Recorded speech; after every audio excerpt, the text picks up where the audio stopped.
Hello students. कल कल तक हमने सरफेस केमिस्ट्री की जो बात चल रही थी उसमें कोलाइड जो टॉपिक हमारा चल रहा था वो कंप्लीट कर लिया था, उसके क्वेश्चन देख लिए थे। नेक्स्ट टॉपिक हमने जो स्टार्ट किया था वो किया था एडजॉर्प्शन, अधिशोषण।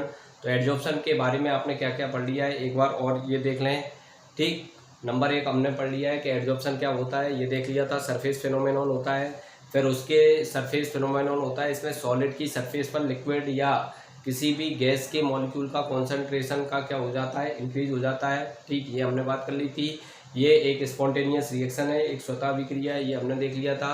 इसके लिए डेल्टा जी, डेल्टा एच और डेल्टा एस तीनों की वैल्यू क्या होती है, नेगेटिव होती है। फिर दो टाइप की हमने एडजॉर्प्शन देख रहे थे, एक फिजिकल एडजॉर्प्शन और एक केमिकल एडजॉर्प्शन। फिजिकल एडजॉर्प्शन में आपने ये देखा था कि फिजिकल एडजॉर्प्शन क्या होता है, मल्टी लेयर होता है। ठीक, उसमें नॉन स्पेसिफिक होता है, एनर्जी कम रिलीज होती है। ठीक, और उसमें क्या होता है, दूसरा एक्टिवेशन एनर्जी की रिक्वायरमेंट नहीं होती है, टेम्परेचर के साथ लगातार क्या होता है, डिक्रीज होता है। ये हमने बात की थी। केमिकल क्या होता है, स्पेसिफिक होता है, एनर्जी ज़्यादा रिलीज होती है, रिवर्सिबल इरिवर्सिबल होता है। ठीक, और उसमें क्या होता है, उसमें उसके जो एग्जाम्पल थे वो भी हमने देख लिए थे कि क्या एग्जाम्पल उसका होता है। तो ये दोनों के बीच में हमने कंपैरिजन करी थी, एक एक करके दोनों के क्वेश्चन, ये दोनों की कंपैरिजन कर ली थी अच्छे तरीके से। फिर नेक्स्ट हम देख रहे थे कि एडजॉर्प्शन को कौन कौन से फैक्टर होते हैं जो इफेक्टेड करते हैं, अधिशोषण को कौन कौन से कारक होते हैं जो प्रभावित करते हैं। उसमें आपको नंबर 1 हमने देख लिया था सरफेस एरिया। सरफेस एरिया ज़्यादा होगा तो एडजॉर्प्शन ज़्यादा होगा। दूसरा नंबर का आपने देख लिया था उसमें नेचर ऑफ एब्जॉर्बेट, अधिशोष की प्रकृति। उसमें आपने देखा था कि जो लिक्विफाई गैस हैं उनका एडजॉर्प्शन क्या होता है, ज़्यादा होता है। और तीसरा हम देख रहे थे प्रेशर में आप देख रहे थे फ्रेंडली आइसोथर्म की बात कर रहे थे। फ्रेंडली आइसोथर्म में हमने क्या क्या देख लिया था, एक बार और आप समझ लें फिर आगे की बात कर रहे हैं। ये हमने समझ लिया था कि जब भी क्या करते हैं हम, जब भी किसी चारकोल है इस पर प्रेशर लगाते हैं, जैसे हाइड्रोजन गैस का एडजॉर्प्शन करवा रहे हैं तो इस पर प्रेशर क्रिएट कर रहे हैं, तो पहले तो एडजॉर्प्शन क्या होता है, फास्ट होता है। पहला रिलेशन हमने देखा था ये होता है, पहला रिलेशन एडजॉर्प्शन क्या होता है, फास्ट होता है। और ग्राफ से भी हम देख रहे थे, ग्राफ क्या हो रहा था, स्ट्रेट लाइन होता है। दूसरा हम बात कर रहे थे कि ये फिर क्या होता है, यहाँ पर जगह की क्या होने लगती है, कमी होने लगती है। मतलब पहले से जो मॉलिक्यूल है वो आने वाले मॉलिक्यूल पर प्रेशर लगाने लगते हैं और इधर क्या है, जगह कम है, तो क्या हो जाता है, प्रेशर लगाते हैं लेकिन उतना एब्जॉर्प्शन नहीं होता है। तो ये जो ग्राफ है वो कैसा हो जाता है, ऐसा हो जाता है। ठीक, इसके बाद अगला हमने बात की थी कि जब पूरी तरह से इसमें जो गैस के मॉलिक्यूल है वो फुल हो गए हैं, इसके बाद इसमें बिल्कुल भी जगह नहीं बचती है। नहीं बचती है तो क्या हो जाता है, जगह नहीं बचेगी तो फिर क्या होगा, प्रेशर कितना भी लगाते रहो आप, कोई इफेक्ट नहीं होगा।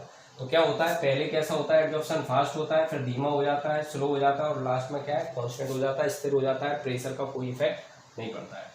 और ये किसके लिए एप्लीकेबल था, मल्टी लेयर एब्जॉर्प्शन में होता है।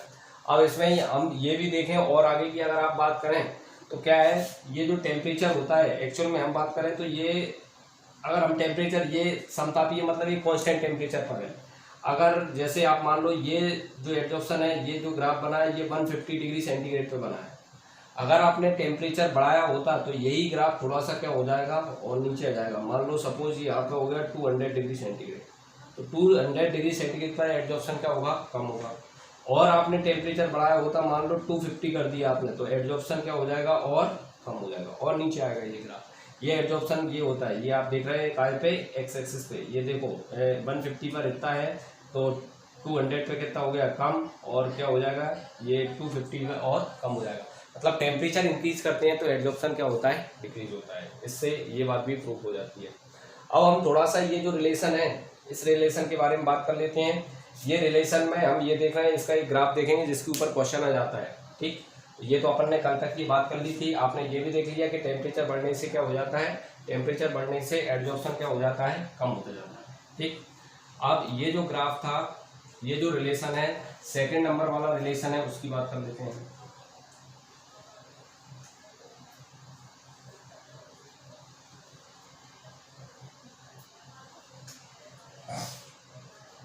सेकंड नंबर का जो रिलेशन है, उस रिलेशन में हम अगर बात करें तो x upon M directly proportional था p पावर में 1/n। ये डायरेक्टली प्रोपोर्शनल समानुपाती का निशान हटाएंगे तो यहाँ पे आ जाएगा के और पी की पावर में 1/। ये के क्या होता है, के तो होता है कांस्टेंट, ये होता है एडजॉर्प्शन, ये क्या होता है कांस्टेंट होता है, और पी क्या होता है प्रेशर होता है। और ये जो रहता है 1/n की वैल्यू जो रहती है 1/n इक्वल टू होता है 0 to 1, कितना होता है 0 से 1 के बीच में होता है, आता है पेपर में ये, ठीक इंपॉर्टेंट बात है। और ये क्या होता है कांस्टेंट होता है, स्थिरांक होता है। ये दोनों कांस्टेंट स्थिरांक, ये क्या होता है स्थिरांक होता है। ये दोनों काय पे डिपेंड करते हैं, ये दोनों टेम्परेचर पे डिपेंड करते हैं, ये बात आपको ध्यान रखना है, ठीक। ये भी डिपेंड करता है और ये भी टेम्परेचर पे डिपेंड करते हैं। अब इन दोनों का अगर हम लॉग ले लेते हैं तो लॉग लेते हैं तो क्या हो जाएगा, देखें दोनों साइड का log x/m equal to log k plus 1/n और लॉग p। ये एक इक्वेशन तैयार हो जाती है लॉग लेने के बाद। और इसका अगर हमने ग्राफ प्लॉटेड किया है, ग्राफ अगर खींचेंगे इसके बीच में log p versus log x/m जाएगा x एक्सिस पे। तो ये जो ग्राफ होगा ये यहाँ से स्टार्ट होगा। अगर आप मैथ के स्टूडेंट हैं तो mx इक्वल टू जो ग्राफ की इक्वेशन रहती है उससे आप सी अल्फा वाली जो इक्वेशन रहती है उससे आप क्या कर सकते हैं, इसको प्रूव करके ये ग्राफ बना सकते हैं। तो इसमें क्या हो जाता है लॉग p वर्सेस x/m के बीच का ग्राफ है। इसकी जो इंटरसेप्ट होती है, जो इंटरसेप्ट है वो क्या बताएगी, लॉग k को बताएगी, इसकी ये इंटरसेप्ट है। और ये इसकी जो स्लोप है, ये इसकी जो ढाल है, इसको बोलते हैं स्लोप या ढाल, ये बताती है 1/n, ठीक। तो क्या हो जाएगा, ये y equal to mx plus C वाला जो इक्वेशन रहती है उससे आपने इसको क्या किया, अगर मैच किया तो ये इस टाइप का ग्राफ इसमें बनता है। अब क्वेश्चन क्या आ जाता है, क्वेश्चन ये आ जाता है कि जो log p versus log x/m के बीच का जो ग्राफ है वो क्या इंडिकेट करता है, एक वो करता है 1/n को इंडिकेट करता है, इंटरसेप्ट क्या होता है उसका लॉग k को दर्शाता है। तो ये प्रेशर के लिए है। अब एडजॉर्प्शन अगर क्या हो रहा था, एडजॉर्प्शन अगर काय का हो रहा था, अगर इसकी सरफेस पे कोई लिक्विड है, कोई गैस है वो कर रहा था तो इसमें क्या कर लेते हैं हम, तो हम प्रेशर ले लेते हैं, दाब ले देते हैं। अगर किसी लिक्विड की बात करें, ये तो क्या है फॉर गैस के लिए, ये गैस के लिए है। अगर किसी लिक्विड की बात कर रहे हैं तो x/m इक्वल टू वहाँ पे k और यहाँ पे c आ जाएगा, c मतलब कॉन्सेंट्रेशन 1/n। तो ये वाला भी रिलेशन आप लिख सकते हैं, c फॉर कॉन्सेंट्रेशन सांद्रता। तो ये गैस के लिए, ज़्यादातर क्वेश्चन गैस के लिए आ जाता है। और ये ग्राफ के ऊपर आ जाता है कि ये ग्राफ जो रहता है वो इसकी स्लोप 1/n को दर्शाती है, ठीक 1/n को शो करती है। और दूसरा इसकी वैल्यू 1/n की वैल्यू के कितने के बीच में 0 to 1 वेरी करती है। और ये प्रेशर का क्या इफेक्ट पड़ेगा, ये बात किस पे डिपेंड करती है, ये n पे डिपेंड करती है, ठीक, ये n की वैल्यू क्या होगी। तो ये एडजॉर्प्शन की जो बात चल रही थी ये खत्म हो गई है हमारी, ठीक। और अब आगे के हम इससे रिलेटेड कुछ क्वेश्चनों की बात कर लेते हैं और इसके बाद हम क्या देखेंगे, कैटलिस्ट की बात करेंगे। तो आप इसको नोट डाउन करें, इसके बाद हम इसके कुछ क्वेश्चन देखें।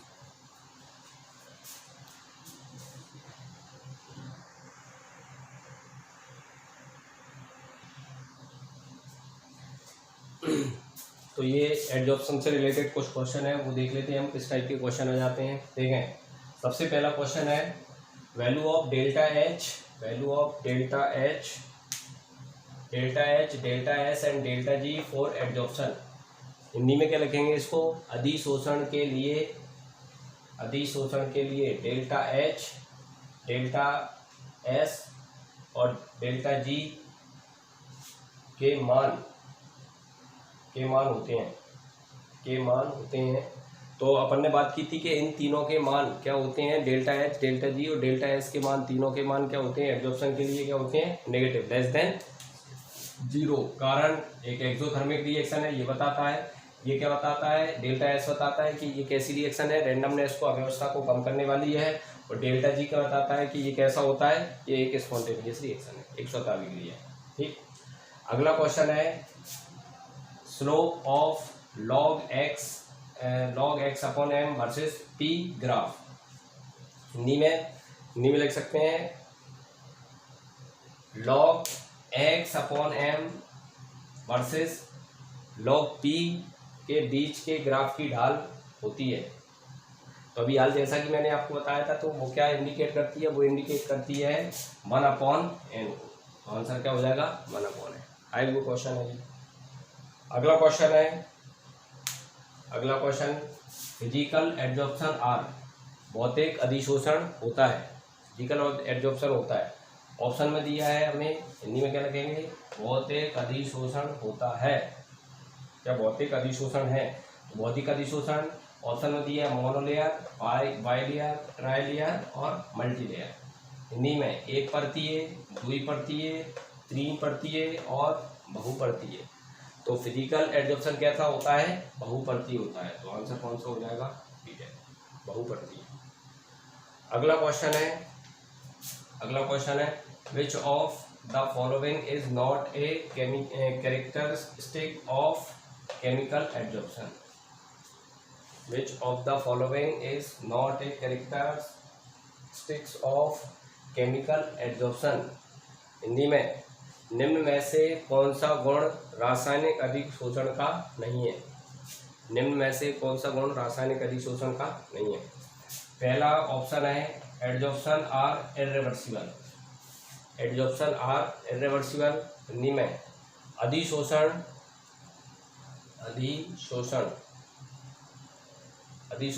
अनुत्क्रमणीय होता है। अधिशोषण अनुत्क्रमणीय होता है, ये बात सही है, अनुत्क्रमणीय होता ही है। ठीक, फिर डेल्टा एच इक्वल टू इसके लिए -40 किलो जूल होता है कि नहीं होता है?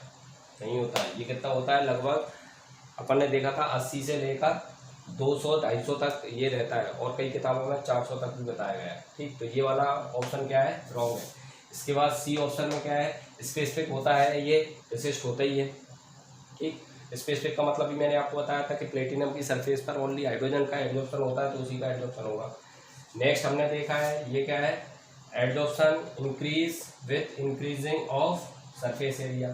तो अभी आपने फैक्टर पढ़ा था कि सरफेस एरिया इंक्रीज होता है तो एड्जॉर्प्शन भी क्या होता है? इंक्रीज होता है। तो ये बात भी सही है। बचा कौन सा अपना? बी बोन दे आंसर। ये डेल्टा एच की वैल्यू इसके लिए क्या होती है? डेल्टा एच की वैल्यू इसके लिए ज़्यादा होती है। ठीक, इतनी कम नहीं होती है। तो ये एब्जॉर्प्शन से रिलेटेड कुछ क्वेश्चन है जो आपको इस टाइप के आ जाते हैं पेपर में। आप इनको एक बार नोट डाउन करें।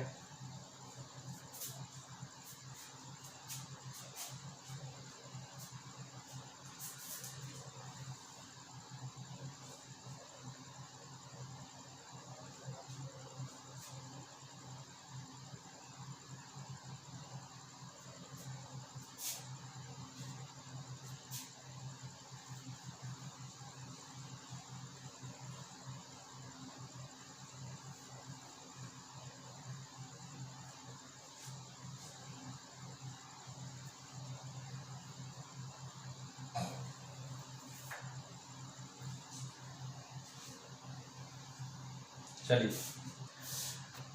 अब नेक्स्ट जो हमारा टॉपिक था सरफेस केमिस्ट्री का कैटलिस्ट, अब हम उसकी बात कर लेते हैं। तो अगला है उत्प्रेरक catalyst.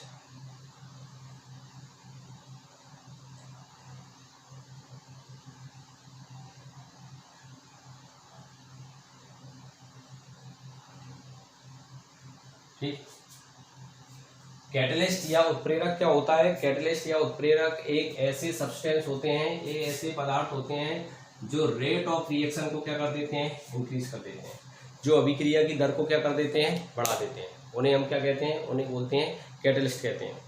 Sorry, rate of reaction को इंक्रीज भी कर सकते हैं और डिक्रीज भी कर सकते हैं। कुल मिला के रेट ऑफ रिएक्शन को क्या करते हैं? अल्टर कर देते हैं, इंक्रीज और डिक्रीज। ठीक, तो ऐसे पदार्थ जो अभिक्रिया की दर को बढ़ा भी सकते हैं और घटा भी सकते हैं, उनको क्या कहते हैं? हम उनको बोलते हैं कैटलिस्ट। जैसे उदाहरण के लिए हम बात कर ले, जैसे कि हमारे शरीर में जो एंजाइम होते हैं वो भी क्या होते हैं? एक प्रकार के कैटलिस्ट ही होते हैं, उसी की तरह बिहेव करते हैं। तो जो डाइजेशन का टाइम पीरियड रहता है वो हम डाइजेशन क्या कर लेते हैं? बहुत तेज़ी के साथ कर लेते हैं। तो कैटलिस्ट का मतलब आप ये मान लीजिए कि कोई एक एक ऐसा कोई सब्सटेंस जो कोई भी केमिकल रिएक्शन हो रही है पहले से, उस रिएक्शन को इंक्रीज कर दे या डिक्रीज कर दे, या तो उस क्रिया को बढ़ा दे या तो उस क्रिया को घटा दे, उसे हम क्या कहेंगे, कैटलिस्ट। फॉर एग्जाम्पल के तौर पे कैटलिस्ट के लिए आप समझना चाहें तो जैसे आप क्या करते हो, घर से स्कूल जाते हो, तो घर से आप स्कूल के लिए निकल रहे हो, तो आप एक रिएक्शन कर रहे हो। कौन सी रिएक्शन हो गई कि आप घर से कहाँ जा रहे हो, स्कूल जा रहे हो, तो उसमें एक टाइम पीरियड लगता है।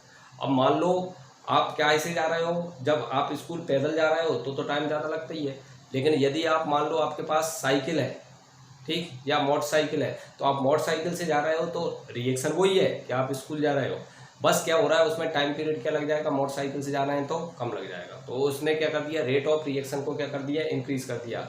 जनरली हम कुछ ना कहने पर क्या मानते हैं, यही मानते हैं कि रेट ऑफ रिएक्शन को क्या करते हैं, ये इंक्रीज करते हैं। हालांकि कुछ जो रहते हैं वो डिक्रीज भी करते हैं, लेकिन जनरली हम बोलते हैं तो क्या बोलेंगे, इंक्रीज करते हैं ये रेट ऑफ रिएक्शन को, क्योंकि हमारी अधिकतर केमिकल रिएक्शन जो है हम उनको इंक्रीज करने में ही लगाते हैं, उनका यूज़ करते हैं।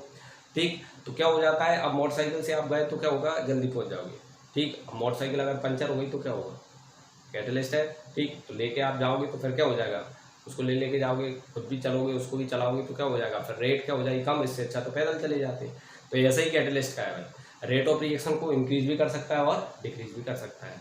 तो कैटलिस्ट क्या होते हैं, substance which are the alter the rate of reaction, वे पदार्थ जो अभिक्रिया की दर को परिवर्तित करते हैं या प्रभावित करते हैं, उन्हें हम क्या कहते हैं, कैटलिस्ट कहते हैं।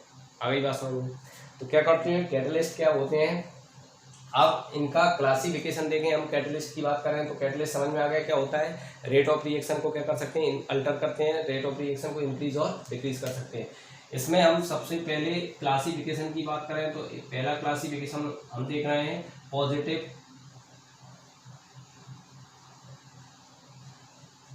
Positive catalyst. धनात्मक उत्प्रेरक, धनात्मक उत्प्रेरक। ठीक, पॉजिटिव कैटलिस्ट क्या होते हैं, पॉजिटिव कैटलिस्ट ऐसे कैटलिस्ट होते हैं जो रेट ऑफ रिएक्शन को क्या कर देते हैं, इंक्रीज करते हैं। तो rate of reaction increase, rate of reaction, rate of reaction को क्या करते हैं, इंक्रीज। अभिक्रिया की दर, अभिक्रिया की दर को क्या करते हैं, बढ़ा देते हैं। अभिक्रिया की दर को कैसे बढ़ा देते हैं, ये क्या करते हैं, एक्टिवेशन एनर्जी को क्या करते हैं, डिक्रीज। एक्टिवेशन एनर्जी को क्या करते हैं, डिक्रीज। सक्रियण ऊर्जा, सक्रियण ऊर्जा, सक्रियण ऊर्जा को क्या कर देते हैं, ये कम कर देते हैं। अब रेट ऑफ रिएक्शन को ये क्या कर देते हैं, रेट ऑफ रिएक्शन को ये क्या करते हैं, इंक्रीज कर देते हैं, बढ़ा देते हैं। और ये क्या कर रहे हैं, एक्टिवेशन एनर्जी को क्या कर देते हैं, डिक्रीज कर देते हैं। सक्रियण ऊर्जा को क्या कर देते हैं, कम कर देते हैं। सक्रियण ऊर्जा या एक्टिवेशन एनर्जी क्या होती है, ये केमिकल काइनेटिक्स में कई लोग जो 12th पढ़ के आ चुके हैं उनने ये पढ़ लिया होगा। एक्टिवेशन एनर्जी जो लोग इस साल 12th में, हम उसको उसमें पढ़ने वाले हैं, एक्टिव एनर्जी की डिटेल में बात करने वाले हैं और वहाँ पे कैटलिस्ट की भी बात करने वाले हैं। फिर भी मैं आपको थोड़ा सा जनरल आइडिया दे दूँ कि एक्टिवेशन एनर्जी क्या होती है। किसी रिएक्शन को स्टार्ट करने के लिए, चालू करने के लिए जो मिनिमम अमाउंट ऑफ एनर्जी का रिक्वायरमेंट रहता है उसे बोलते हैं हम एक्टिवेशन एनर्जी। कोई भी आप काम कर रहे हो तो उसको करने के लिए, चालू करने के लिए जो एनर्जी की रिक्वायरमेंट है उसे हम क्या कहते हैं, एक्टिवेशन एनर्जी कहते हैं। तो कैटलिस्ट क्या करते हैं, जो एक्टिवेशन लगती है, एनर्जी लगती है, उसको क्या कर देते हैं, कम कर देते हैं। और कहने का मतलब ये है कैसे कम कर देते हैं, तो ऐसे कम कर देते हैं, कैटलिस्ट के पास क्या होता है, कोई शॉर्टकट रास्ता होता है। जैसे आप एक जगह स्कूल जाते हो तो स्कूल जाने के कई रास्ते हैं। स्कूल जाने के क्या रास्ते हैं, जैसे मान लो ये आपका होम है यहाँ पे, ठीक, ये आपका घर है और ये यहाँ पे क्या है, स्कूल है। तो स्कूल जाने का क्या है रास्ता, एक ये रास्ता होता है, यहाँ से भी जाते हो आप यहाँ से होके जा रहे हो, एक रास्ता ये है। तो इसमें एनर्जी क्या लग रही है, ज़्यादा लग रही है। ठीक, तो ये एक्टिवेशन एनर्जी है जो आप यहाँ पे खर्च कर रहे हो। अब यदि क्या है, आपके पास कैटलिस्ट है, तो कैटलिस्ट का क्या काम है, उत्प्रेरक का क्या काम है। इसमें आप सीधी बात है, यहाँ पे जाओगे तो आपको एनर्जी क्या लगेगी, ज़्यादा लगेगी और दर भी क्या होगी, कम, मतलब रेट भी क्या होगी, कम। सीधी बात है, ज़्यादा आप ट्रेवल करोगे तो आप क्या होगा, आप धीरे पहुंच पाओगे या ज़्यादा टाइम पे पहुंच पाओगे। मान लो कितने मिनट में पहुंच पा रहे हो, 30 मिनट में पहुंच पा रहे हो। और कैटलिस्ट क्या करता है, कैटलिस्ट इसी रिएक्शन को, रिएक्शन वही है कि आप घर से स्कूल जा रहे हो, उसी रिएक्शन को क्या करा देता है, ये इजी तरीके से करा देता है। कैसे करा देता है, ये क्या करता है, सीधा शॉर्टकट रास्ता ढूंढता है, ये ऐसा सीधे जाता है। तो ये पाथ कौन सा है, कैटलिस्ट वाला है, ये उत्प्रेरक वाला पाथ है। इससे क्या हो रहा है, सीधे आप आ रहे हो तो ये एनर्जी यहाँ पे क्या लग रही थी, ज्यादा रास्ता तय कर रहे थे, एनर्जी ज्यादा लग रही थी, एक्टिवेशन एनर्जी पहले क्या थी, ज्यादा लगती थी।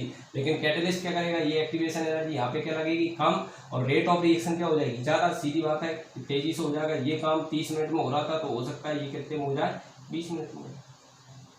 तो ये पॉजिटिव कैटलिस्ट का काम है। तो पॉजिटिव कैटलिस्ट क्या करते हैं, positive catalyst rate of reaction को कैसे इंक्रीज करते हैं, बात समझ में आ गई। ये शॉर्ट रास्ते से रिएक्शन को करा देते हैं, तो रेट ऑफ रिएक्शन को इंक्रीज करते हैं, और एक्टिवेशन एनर्जी जो रहती है उसमें जो ऊर्जा लगती है उसको भी क्या कर देते हैं, कम कर देते हैं, सक्रिय ऊर्जा को भी कम कर देते हैं। ये किसका काम होता है, पॉजिटिव कैटलिस्ट। इसमें अगर हम एग्जाम्पल देखना चाहें तो एग्जाम्पल जैसे आप फेमस रिएक्शन है, हैवर प्रोसेस होती है अमोनिया निर्माण की। इसमें हम लेते हैं 3H2 प्लस N2, और इससे हम क्या बनाते हैं, 2NH3 बनाते हैं, ये रिएक्शन।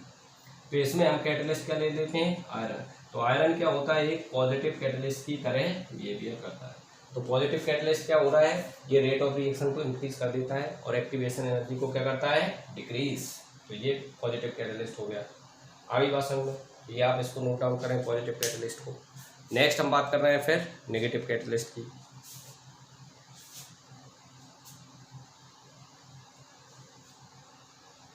अगला हम देखें नेगेटिव कैटलिस्ट। तो नेगेटिव कैटलिस्ट क्या करता है, इसका जस्ट क्या होता है, अपोजिट होता है।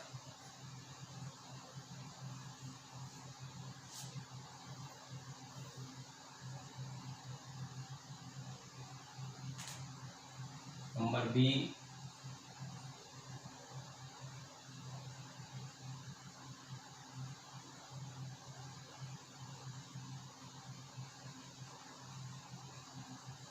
नेगेटिव कैटलिस्ट ऋणात्मक उत्प्रेरक। ऋणात्मक उत्प्रेरक क्या होंगे, इसके जस्ट अपोजिट होगा। ऋणात्मक उत्प्रेरक में क्या आ जाएगा, जैसे कि फॉर एग्जांपल के तौर पे हम बात करेंगे, ये पहले इसकी डेफिनेशन की बात करें तो ये रेट ऑफ रिएक्शन को क्या करेगा, रेट ऑफ रिएक्शन को डिक्रीज। ये रेट ऑफ रिएक्शन को डिक्रीज करता है, अभिक्रिया की दर को क्या कर देगा, बढ़ा देगा, अभिक्रिया की दर को घटा देगा, और एक्टिवेशन एनर्जी को क्या कर देगा, इंक्रीज, सक्रिय ऊर्जा को क्या कर देगा, ये बढ़ा देगा। मतलब ये उसका जस्ट अपोजिट होता है। इधर हम देखें तो ये क्या कराता है, पहले इस रास्ते से रिएक्शन हो रही थी, ये पॉजिटिव कैटलिस्ट का काम था, ये था पॉजिटिव, और ये नॉर्मल रिएक्शन है, नहीं है कोई भी। ये नेगेटिव कैटलिस्ट क्या करेगा, रिएक्शन को लंबे रास्ते से कराएगा, ऐसे रास्ते से करा देगा। अब ऐसे रास्ते से कराएगा तो हो सकता है आप कितने मिनट लगेंगे, 40 मिनट, 40 मिनट लगेंगे। ये क्या हो गया, नेगेटिव कैटलिस्ट हो गया। आ रही बस। तो ये ऋणात्मक उत्प्रेरक वाला पाथ हो गया। तो ये क्या है, ये नॉर्मल रिएक्शन थी 30 मिनट में, पॉजिटिव कैटलिस्ट में कितने में हो जाएगी, 20 मिनट में, और नेगेटिव कैटलिस्ट उसी रिएक्शन को कितने में करेगा, 40 मिनट में। एक्टिवेशन एनर्जी ये देखो, ये ज़्यादा, ये एनर्जी ज़्यादा लगेगी, और इस वाले पाथ से रिएक्शन होगी तो टाइम भी ज़्यादा लगेगा। तो रेट ऑफ रिएक्शन क्या हो जाएगी इसमें, डिक्रीज, अभिक्रिया की दर क्या होती है, डिक्रीज, एक्टिवेशन एनर्जी इंक्रीज। और ये मैंने आपको एग्जाम्पल बता दिया, इस तरह से आप इसको कर सकते हैं। तो ये दो प्रकार के होगा, एक पॉजिटिव कैटलिस्ट और एक नेगेटिव कैटलिस्ट। तो एक बार इसको आप नोट डाउन करें, पॉजिटिव और नेगेटिव को। फिर अगला क्लासिफिकेशन देख रहे हैं on the basis of state, physical state के आधार पर।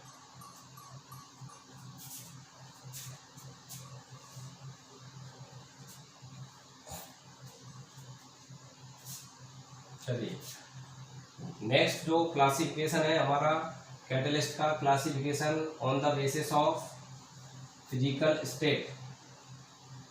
फिजिकल स्टेट के आधार पर, भौतिक अवस्था के आधार पर, भौतिक अवस्था,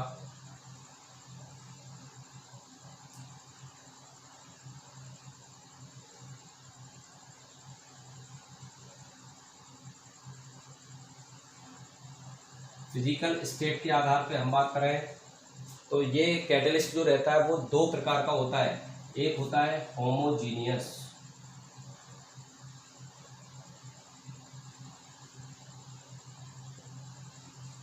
होमोजीनियस कैटलिस्ट, हिंदी में क्या बोलेंगे इसको, समांगी उत्प्रेरक, समांगी उत्प्रेरक, होमोजीनियस कैटलिस्ट। होमोजीनियस कैटलिस्ट क्या होता है, एग्जांपल समझो आप जरा। जब फिजिकल स्टेट, जैसे कि मेरे पास कोई एक केमिकल रिएक्शन है, जैसे मैं एसिटिक एसिड प्लस एल्कोहल, इन दोनों को मिलाकर क्या, इन दोनों को रिएक्शन कराता हूँ मैं किससे, H2SO4 के प्रेजेंस में, H2SO4 के प्रेजेंस में। H2SO4 जो रहता है, ये क्या होते हैं, लिक्विड होते हैं, ये भी क्या होते हैं, लिक्विड होते हैं, और इससे जो प्रोडक्ट बनता है वो क्या बनता है, ईस्टर बनता है। तो ऑर्गेनिक की रिएक्शन है, ऑर्गेनिक में आप पढ़ोगे C2H5 प्लस H2O का फॉर्मेशन, तो ये भी क्या बन रहा है, लिक्विड बन रहा है। तो फिजिकल स्टेट क्या हो रही है इससे, तो कैटलिस्ट की फिजिकल स्टेट H2SO4 भी क्या होता है, लिक्विड होता है, द्रव होता है ये भी, ठीक। तो physical state of catalyst and reactant molecule, ये रिएक्टेंट के मॉलिक्यूल की और इसकी फिजिकल स्टेट क्या होती है, सेम होती है। उसे हम बोलते हैं क्या, उसे बोलेंगे होमोजीनियस कैटलिस्ट, समांगी उत्प्रेरक। इसका एग्जांपल ये दे दिए मैंने। ऐसे बहुत सारे एग्जांपल हो सकते हैं, आप आगे पढ़ोगे तो आप खूब समझ में आते जाएगा। जिनने बायोकेमिस्ट्री पढ़ ली उसमें भी आए थे वो सारे एग्जांपल थे होमोजीनियस वाले। फिर आ जाता है capital B, heterogeneous, heterogeneous catalyst. Heterogeneous catalyst क्या होते हैं, विषमांगी उत्प्रेरक होते हैं। हिंदी में क्या बोलेंगे, विषमांगी उत्प्रेरक, ठीक। विषमांगी उत्प्रेरक में का एग्जांपल आप देखोगे, तो अभी मैंने जो एग्जांपल दिया था वही ले लेते हैं हम, फेमस उदाहरण।